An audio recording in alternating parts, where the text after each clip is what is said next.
નમસ્કાર, યસ ડોક્ટરમાં આપનું સ્વાગત છે. હું છું શિવાની.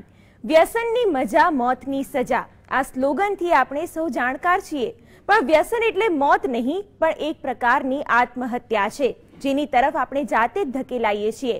31મી મેના રોજ આખા વિશ્વએ નો ટોબેકો દિવસ તરીકે ઉજવ્યો. ત્યારે આજે તમાકુ સેવન કે સિગરેટ સ્મોકિંગથી કયા પ્રકારની શારીરિક સમસ્યાઓ થાય છે તે વિશે વાત કરીશું યસ ડોક્ટરમાં.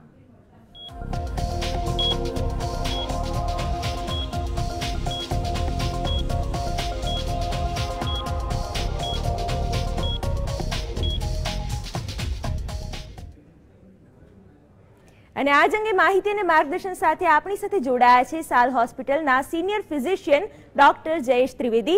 જી ડોક્ટર, આપનું સ્વાગત છે યસ ડોક્ટરમાં. Thank you. ડોક્ટર, સૌથી પહેલા વાત કરીએ તો 31મી મેના રોજ આખા વિશ્વએ નો ટોબેકો દિવસ તરીકે ઉજવ્યો. ત્યારે સૌથી પહેલા જણાવશો કે શા માટે તેની ઉજવણી કરવામાં આવે છે, કઈ રીતે તેની માટે જાગૃતિ લાવવામાં આવે છે? એકચ્યુઅલી ટોબેકોનો યુઝ બહુ જ વર્ષોથી એન્શિયન્ટ પીરિયડથી થતો હતો. ઓલમોસ્ટ 100-200 યર્સ બેક લોકો ટોબેકો વાપરતા હતા. પછી ધીમે ધીમે આપણને ખબર પડી કે ટોબેકોની રિક્વાયરમેન્ટ, જે લોકોનો વપરાશ છે એ વપરાશ બહુ જ વધતો ગયો. અને અત્યારે એવી પરિસ્થિતિ થઈ છે કે 12થી 14 વર્ષના જે છોકરાઓ હોય એની એજે 3000 પર પર્સન દર સેકન્ડે નવા છોકરાઓ સ્મોકિંગ કરતા હોય છે અથવા ટોબેકોનો યુઝ કરતા હોય છે. અને out of which 1000 all over વર્લ્ડની અંદરના રેકોર્ડ છે કે આઉટ ઓફ ધેટ 1000 છોકરાઓ completely they are dependent on this tobacco, અને એ લોકોને એનું વ્યસનમાં જોડાઈ જતા હોય છે અને દે નીડ ટોબેકો, કે જેનાથી એ વ્યસનગ્રસ્ત થઈ જતા હોય છે. જ્યારે બાકીના 16થી 18 વર્ષના જે છોકરાઓ છે, જે લોકો ટ્રાય કરતા હોય છે, એમાં બી એ લોકોનો ફેલ્યોર રેટ 60 to 70% છે. એટલે ખ્યાલ આવ્યો કે આ જો આ પદ્ધતિથી આપણે આગળ વધતા રહીશું તો અત્યારના જે આંકડા છે કે દર 14 વ્યક્તિએ એક વ્યક્તિ કેન્સરથી મરી રહ્યો છે, એ ફિગર્સ વધારે વધતી જશે. એટલે એ સંજોગોની અંદર વર્લ્ડ હેલ્થ ઓર્ગેનાઇઝેશને આપણને ચેતવ્યા કે સૌથી વધારે ખતરો આપણને કોઈ બી હોય તો એ ટોબેકોથી છે. ટોબેકોના કારણે ઘણા વિવિધ પ્રકારના શરીરના જે રોગો થાય છે, જેને કારણે લોકોનું મૃત્યુ આંક એક સેકન્ડે 14 જણ મરી રહ્યા છે. It is very high all over the world. જી બિલકુલ. ડોક્ટર, આગળ જણાવશો કે તમાકુ સેવનથી કયા પ્રકારની શારીરિક સમસ્યાઓ થાય છે, કયા રોગો થાય છે જેનાથી મૃત્યુ આંક વધી રહ્યો છે? તમાકુનું સેવન ઘણી રીતે કરતા હોય છે. કેટલાક ગુટકા ને એ બધું ખાતા હોય છે, જે મોઢાની અંદર રાખતા હોય છે. કેટલાક ડાયરેક્ટ તમાકુ ખાતા હોય છે, કેટલાક સ્મોકિંગ કરતા હોય છે. કોઈ પણ ફોર્મમાં તમાકુ લેવામાં આવે, તમાકુ એ ઇટસેલ્ફ ઇઝ વેરી ડેન્જરસ. અને સ્મોકિંગ જે કરતા હોય એ લોકોની અંદર જે સિગરેટની અંદર 4000 પોલ્યુટન્ટ્સ હોય છે કે જે તમારા શરીરને નુકસાન કરે. અને એમાંથી શિવાનીબેન તમને નવાઈ લાગશે કે 43 થી 44 તો એવા કેન્સર પ્રોડ્યુસ કરી શકે એવી જાતના તત્વો પેદા થાય છે ગરમીને કારણે અથવા એના કેમિકલ રિએક્શન્સને કારણે. દાખલા તરીકે આર્સેનિક છે, એસિટાલ્ડિહાઇડ છે, કેડમિયમ છે, સ્ટ્રોન્શિયમ છે, ફોર્માલ્ડિહાઇડ છે, આર્સેનિક છે, એટલે લેડ છે. આવા તત્વો જે થાય છે, રેડિયો એક્ટિવ સબસ્ટન્સીસ પ્રોડ્યુસ થાય છે ગરમીને કારણે.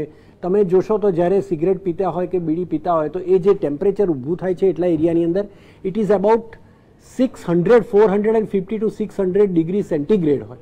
એટલે it is very high. At the same time જે અંદર રિએક્શન્સ થતા હોય છે અને એને કારણે જે પોલ્યુટન્ટ્સ પેદા થાય છે, એ તમે કોઈ બી બિઝી સ્ટ્રીટ, વર્લ્ડની કોઈ બી બિઝી સ્ટ્રીટ લો, એનાથી 10,000 ટાઈમ્સ વધારે પોલ્યુશન તમને એટલા સેકન્ડમાં અંદર જાય છે. જે સ્મોકિંગ કરતા હોય કે ટોબેકો વાપરતા હોય એમાંથી નીકળતું નિકોટિન તત્વ, તમે મોઢામાં એક વખત સિગરેટ સ્મોક કરો અને 6 સેકન્ડની અંદર બ્રેનની અંદર એ પહોંચી જતું હોય છે. એટલે તમે વિચારી શકો છો કે એ કેટલું ફાસ્ટ એક્ટિંગ છે અને કેટલું ડેન્જરસ છે. તો એ સંજોગોમાં જો આપણે એને કંટ્રોલ કરવા ટ્રાય નહીં કરીએ તો આપણે આપણી ફરજ બરાબર બજાવતા નથી એવું લાગે. જી બિલકુલ. ડોક્ટર, ધૂમ્રપાન કરતું હોય છે તે વ્યક્તિ માટે તો તે હાનિકારક છે જ, પણ પેસિવ સ્મોકિંગ જે છે તે પણ એટલું જ હાનિકારક છે. તો દર્શકોને જણાવશો કે પેસિવ સ્મોકિંગ શું છે અને તે કઈ રીતે હાનિ કરતા છે તે વિશે જણાવશો. પેસિવ સ્મોકિંગ એટલે એન્વાયરમેન્ટલ સ્મોકિંગ જેને કહીએ છીએ આપણે, ETS, tobacco smoking, environmental tobacco smoking. એટલે હું સ્મોકિંગ ના કરતો હોઉં પણ હું એવા એરિયામાં બેઠો હોઉં કે જ્યાં મારી આજુબાજુમાં લોકો સ્મોકિંગ કરતા હોય તો હું મારી જાતને પેસિવ સ્મોકર તરીકે કહેવાઉં. એટલે એ લોકોનો જે ધુમાડો નીકળતો હોય એવું મારા શ્વાસમાં લઉં ને અંદર જાય, આને કારણે મને મારા બોડીની અંદર નિકોટિનની બી ઇફેક્ટ આવે છે, carbon monoxide, carbon dioxide, arsenic, આ બધા તત્વો મારા શ્વાસ નળીમાં જતા હોય છે. અને એ જવાને કારણે મને બ્રોન્કાઇટિસ, બ્રોન્કેલ અસ્થમા, ન્યુમોનિયા એ થઈ શકે છે, મને લંગની અંદર કેન્સર થઈ શકે છે. મને સામાન્ય સંજોગોમાં જે કોરોનરી આર્ટરી ડિસીઝના જે નોન સ્મોકરને એટેક આવતા હોય એના કરતાં પેસિવ સ્મોકરની દર 4 વ્યક્તિએ 1 વ્યક્તિને આમાં એટેક આવી શકે છે. એટલે 25% ઇન્સિડન્સ એનાથી વધી જાય છે. પ્લસ જે લોકો પેસિવ સ્મોકર્સ બાળકો હોય, ફોર એક્ઝામ્પલ ઘરમાં બાપ પિતા હોય અને બાળક એની આસપાસ રહેતો હોય તો એને બ્રોન્કાઇટિસ થાય છે, એ લોકોને ન્યુમોનિયા થઈ શકે છે, કાનની અંદર ઓટાઇટિસ મીડિયા એટલે કાનમાંથી રસી જાય એવું થઈ શકે છે, એ લોકોનું મેન્ટલ ડેવલપમેન્ટ અફેક્ટ થાય છે, સાયકોલોજીકલ એની ઇફેક્ટ ખરાબ થતી હોય છે, અને sometimes they are motivated also two smoke. એટલે આ બધી વસ્તુઓ બહુ ખરાબ વસ્તુ છે બાળકોને અને એડલ્ટ્સની અંદર. અને પર્ટિક્યુલરલી જે પ્રેગ્નન્સી વાળી જે હોય, જે those who are caring pregnancy, એ લોકો આ સ્મોકને એક્સપોઝ થાય તો એ લોકોમાં એને કારણે એમના બાળકોમાં જે એમના પેટમાં મોઢા થતા હોય છે એ અવતરવાના બાળકને પણ બહુ ઇફેક્ટ થતી હોય છે, અને ક્લેફ લિપ છે, ક્લેફ પેલેટ છે એ ડેવલપ થતા હોય છે. ઘણીવાર એ પ્રીમેચ્યોર ડેથ બી થઈ જતું હોય છે. એ લોકોને એબોર્શન્સની ફ્રીક્વન્સી બી સામાન્ય સંજોગો કરતાં વધારે રહેતી હોય છે. એ લોકોને હિપ ફ્રેક્ચર્સ અને ઓસ્ટિયોપોરોસિસ સામાન્ય સંજોગોમાં જોવા એના કરતાં એ લોકોને ફાસ્ટ જોવા મળે છે. એટલે આ passive smoking is also equally dangerous, અને એટલા માટે નો સ્મોકિંગ ઝોન બનાવવામાં આવ્યા છે કે જે જગ્યાએ તમે આરામથી હરીફરી શકો. અને જે લોકો સ્મોકિંગ કરતા હોય એ લોકોનો સ્પેસિફાઈડ એરિયા આપવામાં આવતો હોય છે કે ત્યાં આગળ જ જઈને એમણે કમ્પલસરી સ્મોકિંગ કરવું જોઈએ. પણ સ્મોકિંગ ના કરે એ સૌથી વધારે એડવાઇઝેબલ વસ્તુ છે, એને છોડવું જ જોઈએ. જી બિલકુલ. ડૉક્ટર, તમાકુના સેવનથી ઘણા બધા એવા રોગો થાય છે જેનાથી ચહેરો પણ વિચિત્ર થઈ જતો હોય છે અને જાત જાતની તકલીફો થતી હોય છે. આવા રોગોનું પ્રમાણ કેટલું છે તે વિશે શું કહેશો? તમાકુથી તમારા બોડીનો એક જ કન્ઝ્યુમેબલ આઇટમ એવી છે કે જે કન્ઝ્યુમ કરનારને જ મારી નાખતું હોય છે. આપણે બધા દરેક કન્ઝ્યુમેબલ આઇટમ વાપરતા હોઈએ છીએ કે જે આપણે વાપરીને ખુશ થતા હોઈએ અથવા આપણે આનંદ મેળવતા હોઈએ છીએ, જ્યારે આમાં કોઈ આનંદ નથી હોતો. તમને શરૂઆતમાં એવું લાગે કે હું સ્મોકિંગ કરું છું એટલે હું રિલેક્સ થઈ જાઉં છું, પણ એ થવાનું કારણ તમારા બ્રેનની અંદર અમુક જે સેન્સિટિવ એરિયા છે કે જે જગ્યાએ ડોપામિનનું લેવલ જલ્દી ક્રોસ થાય છે અને એને કારણે તમને ફાયદો થતો હોય એવું લાગે, એનાથી રિલેક્સ નથી થતા. પણ પછી તમારી જેમ જેમ એની રિક્વાયરમેન્ટ વધતી જાય એમ તમારા ડોપામિન રિસેપ્ટર્સ જે બ્રેનના સેલ્સની અંદર આવેલા હોય છે એ રિસેપ્ટરની નંબર્સ ઓફ રિસેપ્ટર્સ બી ઘટે છે અને એની સેન્સિટિવિટી ટોવર્ડ્સ ડોપામિન જે એક મગજનું તત્વ છે એ પણ ઘટે છે, જેને કારણે તમારી રિક્વાયરમેન્ટ ગ્રેજ્યુઅલી વધતી રહે છે. એ તમે રિક્વાયરમેન્ટ ના રાખો તો ફિઝિકલ ને મેન્ટલ ડિપેન્ડન્સી તમારામાં ડેવલપ થતી હોય છે. એટલે આ એ રીતે ખરાબ છે. પ્લસ તમને દરેક પ્રકારની આંખની અંદર તકલીફ થઈ શકે છે, તમારા ચામડીમાંથી તમાકુની સ્મેલ આવે છે, તમારા સ્કિનના નખની અંદરથી બી એક ગંદી સ્મેલ આવે છે, હેરમાંથી બી સ્મેલ આવે છે, તમે જરૂર કરતાં વધારે ગરડા થઈ જાઓ છો, તમારા દાંત જલ્દી પડી જાય છે, તમને દાંતના ઇન્ફેક્શન્સ થાય છે, કાનના રોગો થાય છે, તમને શ્વાસનળીનું કેન્સર થઈ શકે છે, તમને લેરિંગ્સનું કેન્સર થઈ શકે છે, તમને લંગ્સનું કેન્સર થઈ શકે છે, તમારા અન્નનળીના નીચેના ભાગના જેને બેરેટ્સ મેલિગ્નન્સી જેને કહીએ છીએ એ બેરેટ્સ ડિસીઝની સાથે એ તમને થઈ શકે છે, જઠરનું અલ્સર થાય છે, કિડનીમાં તકલીફ થાય છે, ક્રોનિક માઇલોઇડ લ્યુકેમિયા ટાઈપના જે લોહીના એક જાતના કેન્સર હોય છે એ પણ તમને થઈ શકે છે, કિડનીનું કેન્સર થઈ શકે છે, લકવો આવી શકે છે, એટેક આવી શકે છે. તમે શિવાનીબેન હું તમને ગણાવું છું એ રોગમાંથી તમે વિચાર કરો કે માણસે એ રોગને અવતરવા માટે એને બોલાવવા માટે આપણે સ્મોકિંગ કરવું કેટલું અનિવાર્ય છે, તો શા માટે આપણે આ બધું કરવું જોઈએ? See that is the reason we say કે we should always quit smoking. જેટલું બને એટલું આપણે જલ્દી ફાસ્ટ આજે થાય તો કાલ સુધીની રાહ જોવી બી નથી, કરવું જોઈએ. સ્મોકિંગ ઘણા હુક્કા બારની અંદર બી ઘણા એનો ઉપયોગ કરતા હોય છે. આ બધી વસ્તુઓ બહુ ડેન્જરસ છે. મહેરબાની કરીને આપણે એ વસ્તુને છોડવી જ જોઈએ. જી બિલકુલ. ડૉક્ટર, આજે આપણે વ્યસન મુક્તિ અને તેની જાગૃતિ વિશે ખાસ કરીને વાત કરી રહ્યા છીએ. ત્યારે લોકો એટલા ગંભીર નથી હોતા, પણ ક્યારેક એવું બનતું હોય છે કે જે લોકો વ્યસની છે તેઓને એ વ્યસન છોડવું પણ હોય છે. તો શું એ શક્ય છે, અને જો શક્ય હોય તો તેને કઈ રીતે છોડી શકાય છે તે વિશે પણ દર્શકોને જણાવશો? શિવાનીબેન, આ તમે બહુ સુંદર સવાલ પૂછ્યો છે. ઘણીવાર અમને ઘણા પૂછતા હોય છે કે સાહેબ અમને આ વ્યસન છોડવા માટે અમારે શું લેવું જોઈએ, તો અમારી સલાહ એવી હોય છે કે તમે વ્યસન શરૂ કરતા પહેલા શું લીધેલું કે જેને કારણે તમે વ્યસનમાં જોડાઈ શકો, તો કે એવી તો કોઈ દવા હતી નહીં. તો સિમિલરલી સેમ છે, તમે એ વખતે બી મેન્ટલી તમે તમારી જાતે જ નક્કી કર્યું હતું કે અમારે વ્યસન ચાલુ કરવું છે, બસ એ રીતે જ તમે ચાલુ કરો.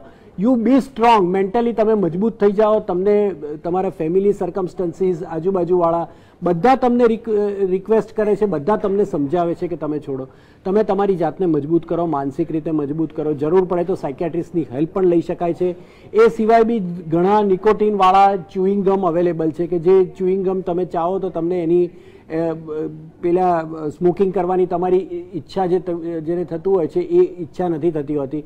એ સિવાય ઘણી ટેબ્લેટ બી આવે છે, બ્યુપ્રોપિયોન કરીને એક જાતની ગોળી આવે છે જે સાયકિયાટ્રિસ્ટને અમે લોકો વાપરતા હોય છે. 10 મિલીગ્રામની ગોળી છે, ડૉક્ટરની સલાહ લઈ અને તમે એ વાપરી શકો છો, જેનાથી તમને એવર્ઝન, તમને નફરત થઈ જાય સ્મોકિંગ માટે.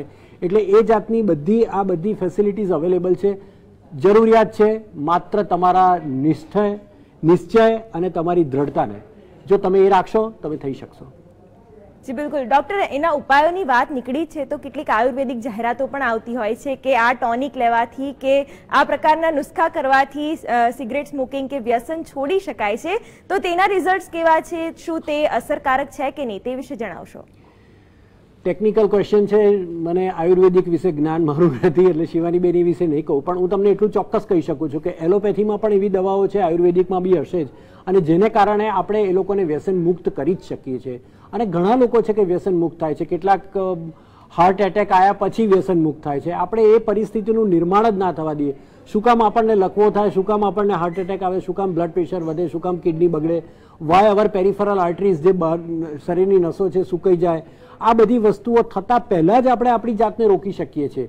અને એને રોકવા માટે કશું જ નથી કરવાનું. તમારે એ જ્યારે તમને એવું ઈચ્છા થાય કે મારે આ સ્મોકિંગ કરવી છે, જે લોકો સ્મોકર્સ હોય એ લોકોને, તો એ લોકો એ એટમોસ્ફિયર છોડી, તમે આલ્કોહોલ લેતા હો તો આલ્કોહોલ છોડો. તમારા જે વ્યસન કરતા હોય મિત્રો, એ મિત્રોને તમે ના પાડો. તમે મજબૂતાઈ તમારામાં દાખવો, એમને સ્પષ્ટ રીતે કહી દો કે મેં છોડ્યું છે ને તમારે બી છોડવાનું છે. કોઈ પણ સંજોગોમાં હું આ નહીં લઉં એવી માન્યતા તમે તમારા પોતાના મગજમાં ફિક્સ કરી દો અને તમે કરી જ શકશો. જી બિલકુલ ડૉક્ટર જયેશ, આજે આપણે તમાકુ વિશે વાત કરી રહ્યા છીએ, તમાકુ મુક્તિ વિશે વાત કરી રહ્યા છીએ. ત્યારે તમાકુના સેવનથી કે કોઈ પણ પ્રકારના વ્યસનથી હાર્ટ ડિસીઝની શક્યતાઓ વધી જતી હોય છે. તો હાર્ટ એટેકની કેટલી શક્યતાઓ વધે છે, કેટલું પ્રમાણ છે વ્યસનના કારણે હાર્ટ એટેકનું, તે વિશે જણાવશો. આ પણ બહુ જ સુંદર સવાલ છે, કારણ કે જે તમાકુમાં નિકોટિન જે સબસ્ટન્સ છે એને કારણે તમારી હૃદયની નળીઓ સાંકડી થાય છે. નાઇટ્રસ ઓક્સાઇડનું કોન્સન્ટ્રેશન જે આર્ટરીઝની અંદર આવ્યું છે, સેલની અંદર હોય છે, એ નાઇટ્રસ ઓક્સાઇડનું કોન્સન્ટ્રેશન ઓછું થાય છે. તમારી એલડીએલ કોલેસ્ટ્રોલ, ટ્રાયગ્લિસરાઇડ, વીએલડીએલ કોલેસ્ટ્રોલ કે જે નુકસાન કરતા કોલેસ્ટ્રોલ છે એની માત્રા શરીરમાં વધી જાય છે.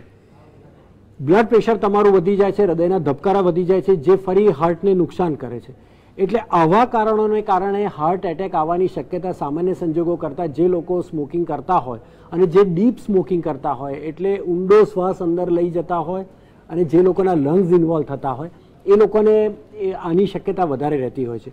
તો એ સંજોગોમાં એ એટેક આવે એ બહુ ડેન્જરસ અને બહુ સડન ડેથ બી ઘણીવાર આમાં થતું હોય છે. તો અમે એ જોયું, માર્ક કરેલું છે કે જે લોકો સ્મોકિંગ બંધ કરે છે એ લોકોની અંદર જે કોરોનરી આર્ટરીઝની અંદર જે માઇનોર ચેન્જીસ અથવા પ્લેક ફોર્મેશન્સ જેને કહીએ કોલેસ્ટ્રોલ ડિપોઝિટ્સ થતા હોય છે, એની માત્રા તમારું 18 મંથ્સની અંદર એટલે 1.5 વર્ષની અંદર નોન સ્મોકર જેવી પરિસ્થિતિમાં એનું કન્વર્ઝન થતું હોય છે. એટલે તમે આજથી જ શરૂઆત કરો કે આજથી જ મારે સ્મોકિંગ બંધ કરવું છે, તો 1.5 વર્ષની અંદર હૃદયને પોઈન્ટ ઓફ વ્યૂ તમે સામાન્ય સંજોગોમાં જે સામાન્ય વ્યક્તિ હોય એના જેવા તમે કન્વર્ટ થઈ શકો છો. તો એ રાઈટ ટાઈમ છે કે તમારે એને સ્મોકિંગ બંધ કરવું જોઈએ. અને જે કાર્બન મોનોક્સાઇડ ને નિકોટિન, એને કારણે જ આ એડ્રીનાલિનનું સિક્રિશન થાય છે, બ્લડ પ્રેશર વધે છે, કોલેસ્ટ્રોલ વધે છે, લોહીની ગંઠાવાની પ્રક્રિયા વધે છે, સડન ડેથ વધે છે, હૃદયની અનિયમિતતા વધે છે, પેરિફેરલ આર્ટરીઝ તમારી જે નસો હોય છે એ સુકાઈ જાય છે, જેને કારણે આફ્ટર લોડ વધી જાય છે, એટલે હાર્ટ ઉપર પ્રેશર વધારે થતું હોય છે કે જેને કારણે હાર્ટ લાંબા ગાળે ફેલ થતું હોય છે. એટેક આવેલો માણસ કે જે નોન સ્મોકર હોય એની રિકવરી સારી થતી હોય છે, એને બાયપાસ પછી પણ એને અથવા તો એન્જિયોપ્લાસ્ટી કર્યાના રિઝલ્ટ બી સારા આવતા હોય છે. જ્યારે એના એ જ પેશન્ટ્સ જે લોકો સ્મોકિંગ કરતા હોય એ લોકોને પોસ્ટ એન્જિયોપ્લાસ્ટી અથવા પોસ્ટ બાયપાસ સર્જરી અથવા તો ઇવન કંઈ પણ એને બેનિફિટ થવા માટેની મેડિસિન આપવી, એની વપરાશની માત્રા બી વધારે જરૂરની હોય છે અને પ્લસ એનું રિઝલ્ટ કોમ્પ્રોમાઇઝ આવતું હોય છે.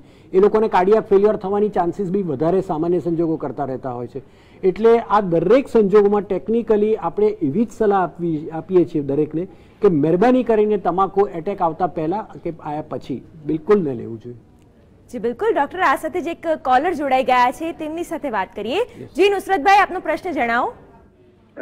મારે સિગરેટ મૂકવી છે. ઘણા સમયથી સિગરેટ પીવું છું અને ઓછામાં ઓછા 30 વર્ષથી હું આ સિગરેટ પીવું છું. જી જી શું કહેશો ડોક્ટર? એમને સિગરેટ છોડવી 30 વર્ષથી સિગરેટ પીવું છું અને મૂકવાના ઘણા પ્રયત્નો કર્યા, મૂકવા એટલે એવી કોઈ ટેબ્લેટ હોય જેનું નામ આપ આપી શકો? નિકોરેટ કરીને એક આવે છે, ચુઈંગ ગમ છે, નિકોરેટ. હા, નિકોરેટ એ માર્કેટમાં અવેલેબલ છે, મેડિકલ સ્ટોરમાં બી અવેલેબલ છે, જેને તમે ચાવીને એને બદલે સ્મોકિંગને બદલે એ કરી શકો. પણ એ બી તમે માત્રા એની ઓછી રાખજો અને જે સમયે તમને એમ લાગે કે હવે મને જરૂર નથી લાગતી તો એ વખતે એને મોઢામાંથી થૂકી દેજો, કારણ કે એ નિકોટિનનો સબસ્ટન્સ જ છે પણ એની માત્રા લિમિટેડ હોય છે એટલે તમને નુકસાન ઓછું કરે. પણ એ સંજોગોમાં પણ તમે ઓછામાં ઓછી રાખો. બીજી વસ્તુ બ્યુપ્રોપિયોન કરીને એક ગોળી આવે છે કે જેનાથી તમને પીવાની ઈચ્છા સ્મોકિંગની ના થાય. 10 મિલીગ્રામની ગોળી છે, સવાર સાંજ અથવા રાત્રે એક ગોળી તમે લો તો એનાથી તમને બેનિફિટ થશે. ડૉક્ટરની સલાહ લઈ લેજો. પણ સ્મોકિંગ બંધ કરવું એ તમારા માટે બિલકુલ જરૂરી છે. 30 વર્ષ સુધી તમને કોઈ નુકસાન નથી થયું એ માટે તમે અલ્લાહ તાલાનો તમે શુક્રગુજાર છો એવું તમે તમારી જાતને માની લો. તમે બચી ગયા છો અને અલ્લાહે તમને આ સૂચવ્યું છે કે તમે બંધ કરો હવે, અને આ રાઈટ ટાઈમ છે તમારા માટે બંધ કરવાનો. જી બિલકુલ ડોક્ટર, જે રીતે દર્શક મિત્રએ પ્રશ્ન પૂછ્યો કે છેલ્લા 30 વર્ષથી તેઓ સ્મોક કરતા હોય છે અને આવા કેટલાય વ્યસની હોય છે કે જે ઘણા સમયથી વ્યસનનું સેવન કરતા હોય છે, ત્યારે આવા જે હોય છે લોકો, તેમાં કયા પ્રકારના જે શારીરિક સમસ્યાઓ થતી હોય છે કે કોઈ એવી મતલબ જે જનરલ લોકોમાં હોય છે તેવી કોઈ વસ્તુઓ હોય છે કે નહીં, તે વિશે જણાવશો. શિવાની, આ સ્મોકિંગને કારણે બોડીનો એક પણ પાર્ટ એવો નથી હોતો કે જે અફેક્ટ ના થાય. ફોર એક્ઝામ્પલ, મેં આપને ગણાવ્યું એ પ્રમાણે મોઢાના કેન્સરો છે, મોઢાની તમારી દાંતની તમારા જલ્દી પડી જતા હોય, તમારા એજિંગ પ્રોસેસ જલ્દી થાય છે, સાઇનસ તમારા જે હોય એ સાઇનસની અંદર ઇન્ફેક્શન થાય છે, લંગમાં ન્યુમોનિયા થાય છે, lung emphysema, bronchial asthma, chronic obstructive pulmonary disease, pneumonia, bronchogenic carcinoma એ થઈ શકે છે, મેઝોથેલિયોમાં થતું હોય છે. તમે હાર્ટ ઉપર જાઓ તો હાર્ટની અંદર હાર્ટ એટેક આવી શકે છે, લકવો થઈ શકે છે. તમે પેરિફરલ આર્ટરીઝની અંદર તમે પકડો તો પેરિફરલ આર્ટરીઝ સાંકડી થઈ જાય છે, એને કારણે કિડનીને ડેમેજ પણ ઘણીવાર થતા હોય છે. બ્લડ પ્રેશર તમારા સામાન્ય સંજોગો કરતાં વધારે રહે છે. જઠરની અંદર અલ્સરેશન્સ થાય છે, ઇસોફેગસનું કેન્સર થાય છે, શ્વાસનળીનું લેરિંગ્સનું કેન્સર થાય છે, ચામડીનું તમને કેન્સર થઈ શકે છે. એટલે આ તમે કોઈ પણ આંખની અંદર તમારું વિઝન જતું રહે છે, આંખ જલ્દી તમારી ડેમેજ થાય છે, રેટાઇનલ પિગમેન્ટેશન્સ તમારા એબનોર્મલ થતા હોય છે. એટલે તમે કોઈ બોડીનો કોઈ પણ અવયવ ઇન્ક્લુડિંગ બ્રેનમાં લકવો થાય અથવા બ્રેનમાં સ્ટ્રોક્સ તમને ડેવલપ થાય છે, આ બધી બહુ નાની એજે થતું હોય છે. અને અત્યારના સંજોગોમાં જે નાની એજની અંદર એટેકને લકવાને એ બધાના ઇન્સિડન્સીસ આવે છે, જેનું એક કોમન કારણ જોવામાં આવે તો આ smoking is one of the કોમનેસ્ટ reason. એટલે બહારના કારણો આપણા શરીરમાં જીનેટિક જે આપણે ચેન્જ નથી કરી શકતા એને બાજુ પર મૂકી દઈએ તો પછી આવા જે કારણો છે એને જો આપણે કંટ્રોલ કરીશું નહીં તો આપણે આ બધા હાર્ટ એટેક ઉપર કે સ્ટ્રોક ઉપર કે એના ઉપર આપણો કંટ્રોલ ક્યારે બી નહીં આવે. અને એ ઇકોનોમિકલ બર્ડન સોસાયટીને, ફેમિલીને અને ગવર્મેન્ટને, એ ત્રણેયને આપણે આપી રહ્યા છીએ. એક ફેમિલીમાં તમે એક સરસ સ્ટડી આવેલો છે કે એ સ્ટડીમાં એ લોકોએ જોયેલું છે કે તમે જો સ્મોકિંગ બંધ કરો તો 20 વર્ષની અંદર તમારી પાસે ઓછામાં ઓછા 1.5 થી 2 કરોડ રૂપિયા તમે બચાવી શકો છો. તો શાના માટે આપણે આ એ વ્યસનનો આપણે ઉપયોગ કરીએ કે જે વ્યસન તમને ખુદને જ મારી નાખે છે અને એક પણ છેડેથી છોડતું નથી? તો એ વસ્તુ નહીં થવી જોઈએ. તમારો હાથ પગ કપાઈ જાય એ તમને ગમે, તમારું મોઢું વાંકું ચૂકું થઈ જાય, હેમીમેન્ડિબેલેક્ટોમી થાય, તમે બોલી ના શકો, એવી પરિસ્થિતિનું નિર્માણ તમે તમારા ફેમિલી માટે કેટલું તમે ખરાબ ઇમેજ ઊભી કરી રહ્યા છો એનો આપણે પોતાએ વિચાર કરવો જોઈએ. જી બિલકુલ, આ સાથે જ એક દર્શક મિત્ર જોડાઈ ગયા છે, તેમની સાથે વાત કરીએ. જી જયંતિભાઈ, આપનો પ્રશ્ન જણાવો, શું જાણવું છે? આપણે મસાલો મૂકવો હોય તો મસાલા માટે શું કરવું? મસાલો મૂકવો છે એના માટે સારામાં સારો રસ્તો એવું છે કે તમે જે જગ્યાએ તમારા ફ્રેન્ડ્સ કે જે લોકો મસાલા ખાતા હોય છે તમે એ લોકોને મળવાનું બંધ કરો. એના બદલે તમે સાદું કે વરિયાળી અથવા ધાણાની દાળ કે જે નોન પેથોજન છે, કે જે નુકસાન નથી કરતા, જેમાં કાર્સિનોજન જે કેન્સર પ્રોડ્યુસિંગ સબસ્ટન્સીસ નથી આવતા, એવા તમે વાપરી શકો. તમને જ્યારે ઈચ્છા થાય મોઢામાં લવિંગ મૂકો, એલચી મૂકો, એવું કરો તમે. અને તમે નક્કી જ કરી કાઢો કે હવે આજથી મારે આ વસ્તુ ક્યારેય નથી કરવી. તમે તમારા કોઈ પણ એવા એટમોસ્ફિયરમાં ના જાઓ જે તમે ગલ્લે જતા હોય કે જ્યાં તમને પીવા માટે અથવા તો પેલા એ કરતા હોય, તમને પ્રોમ્પ્ટ કરતા હોય, એ વ્યક્તિઓથી તમે મહેરબાની કરીને દૂર રહો. તમને ટેન્શન્સ થતો હોય અથવા તો કોઈ બી એવા વિચારો આવતા હોય કે તો એ તમે તમારા ફેમિલી સાથે તમે બેસો, એ લોકોને તમે વાત કરો કે મારે આમાંથી મુક્ત થવું છે, તમે મને મદદ કરો. અને હું તમને ચોક્કસ કહું કે કોઈ પણ ફેમિલી કોઈ પણ સંજોગોમાં તમને હંમેશા આના માટે મદદ કરવા તૈયાર જ હશે, કારણ કે બધા ઈચ્છે છે કે તમે આ ગંદી વસ્તુને તમે છોડો. જી બિલકુલ. બીજા એક દર્શક મિત્ર સાથે વાત કરીએ. જી ચંદુભાઈ, પ્રશ્ન જણાવો આપનો. જી મેડમ, મારે તમાકુ બંધ કરવી છે. જી બસ આપણે વાત કરી એ જ પ્રમાણે નિકોરેટ કરીને એક ચ્યુઇંગ ગમ આવે છે જે તમે વાપરી શકો છો. અને એટ ધ સેમ ટાઈમ તમે તમારી મેં જે આગળ સલાહ આપી એ પ્રમાણે તમે આખું એટમોસ્ફિયર તમારું આજુબાજુનું ચેન્જ કરી દો. જે લોકો ડ્રિંક્સ લેતા હોય એ લોકોને સ્મોકિંગ સાથે ઘણીવાર કોમન થતું હોય છે, એટલે ડ્રિંક્સ પણ એ લોકો બંધ કરશે, એ કંપની બંધ કરશે તો તરત જ તમારા ગ્રુપવાળા બધા તમારી સાથે મોટિવેટ થઈને એ લોકો પણ છોડશે. એટલે એ એટમોસ્ફિયરથી જ તમે દૂર રહો, એ સૌથી સારામાં સારી વસ્તુ છે. તમે વર્કિંગ અવર્સ તમારા વધારી દો, તમે ઓફિસમાં કામ કરતા હોય તો તમને વધારે પૈસા મળે કે ના મળે, પણ તમે ઓવર ટાઈમ કરવાનું રાખો, જેને કારણે તમે ઓફિસમાં આ બધું વસ્તુઓ નહીં કરી શકો, જેથી તમને ડી એડિક્શન થવામાં મદદરૂપ થશે. એટલે આવા બધા નુસ્ખા તમારે તમારી જાતે જ નક્કી કરવાના છે. તમને ફેમિલીવાળા મોટિવેટ કરી રહ્યા છે, તમને સાયકેટ્રિસ્ટની મદદ જરૂર હોય તો કોઈ માનસિક રોગના ડૉક્ટરને બી બતાવી શકો છો, તમે દવાઓ બી લઈ શકો છો. વ્યસન મુક્તિ કેન્દ્રો ઘણા જ બધી હોસ્પિટલોએ અત્યારે ચાલુ કરેલા છે. આપ કોઈ પણ હોસ્પિટલમાં જશો તો ત્યાં તમને આ વસ્તુમાં તમને મદદ કરશે. જી બિલકુલ. ડોક્ટર, જ્યારે ધૂમ્રપાનની વાત કરીએ ત્યારે જો એક સર્વસામાન્ય તકલીફ હોય તો તે લંગ ડિસઓર્ડર છે, તો તેમાં કયા પ્રકારના લક્ષણો જોવા મળે છે, ફેફસાને કઈ રીતે ડેમેજ થાય છે તે વિશે જણાવશો. જે લોકો ધૂમ્રપાન કરતા હોય એમાં જે ટાર કરીને આવે છે, એટલે એમાં એવું 2.5 સેન્ટીમીટર્સ તમે સિગરેટ બાળો તો 150 મિલિયન ટન્સ ઓફ ટાર તમારા શ્વાસમાં જતું હોય છે. એટલે તમે વિચાર કરો કે એક સિગરેટ તમારું એક ગ્લાસ ભરી દે એટલો બધો ટાર અંદર તમારા ફેફસામાં નાખે છે. અને ટારની અંદર ઓછામાં ઓછા 43 થી 44 એવા તત્વો છે કે જે કેન્સર કરી શકે છે. એટલે એને કારણે જે સિલિયાની મુવમેન્ટ છે, જે લંગ્સની અંદર ક્લિયરન્સ માટે કુદરતે આપણને આપેલી છે સિલિયા, કે જે ખરાબ વસ્તુને ફેંકી દે, એ સિલિયાની મુવમેન્ટ આખી બંધ થઈ જાય છે ટારને કારણે. અને એ સિલિયાની મુવમેન્ટ બંધ થવાને કારણે જે વસ્તુ અંદર પડી હોય એ વસ્તુ અંદરને અંદર રહેતી હોય છે, જેને કારણે એમ્ફિઝીમા છે, ન્યુમોનિયા છે, ઇન્ફેક્શન્સ છે, સેકન્ડરી ઇન્ફેક્શન્સ છે, ક્રોનિક ઓબ્સ્ટ્રક્ટિવ પલ્મોનરી ડિસીઝ છે, જે લોકોને બ્રોન્કેલ અસ્થમા થતા હોય એ લોકોને બ્રોન્કોસ્પાઝમને એટેક આવતા હોય છે, જેને કારણે શ્વાસ વધારે ચડી જાય, ખાંસી વધારે આવે, સવારે અર્લી મોર્નિંગનો ક્રોનિક બ્રોન્કાઇટિસની ઇફેક્ટ વધારે આવે છે. એટલે અર્લી મોર્નિંગની અંદર તમારે કફ કાઢવો પડે કમ્પલસરી, એ પરિસ્થિતિ આવે છે. કફનો કલર બી બદલાય છે, કેટલીક વાર કફમાં લોહી બી આવે છે. અને લાંબા ગાળે આ વસ્તુઓ ચાલ્યા કરે તો કેન્સરનું લંગ્સની અંદર ડેવલપ થતું હોય છે. એટલે આ બધા કોમન વસ્તુઓ છે. આને કારણે તમને ઘણીવાર કાનની અંદર બી સેકન્ડરી ઇન્ફેક્શન્સ, ઓટાઇટિસ મીડિયા ને એ બધું થતા હોય છે. એટલે લંગ્સ, હાર્ટ અને brain they are the common organs કે જે આનાથી અફેક્ટ થતા હોય છે. જી બિલકુલ.